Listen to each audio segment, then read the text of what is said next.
নমস্কার বন্ধুরা, দেখো বৃষ্টিতে কি অবস্থা পরিস্থিতি।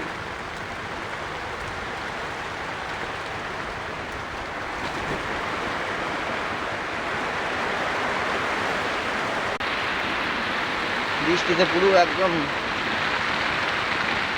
নার্সারি কেমন লাগে দেখতে থাকো। এই চন্দ্রমল্লিকার সব পেয়ে যাবে।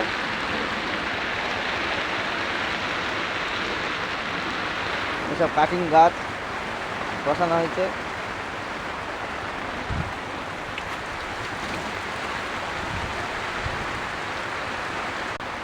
সবাই ভালো থেকো। আর এই হচ্ছে বৃষ্টিতে ভিজে গেছি, কিছু করার নেই। এখন এইভাবে পাশে থাকো, তোমাদের ভালোবাসায় 210খানা সাবস্ক্রাইব হয়েছে। দেখো তোমরা কি করবে। ওকে, ভিডিওটা ভালো লাগলে অবশ্যই একটা লাইক করে দেবে।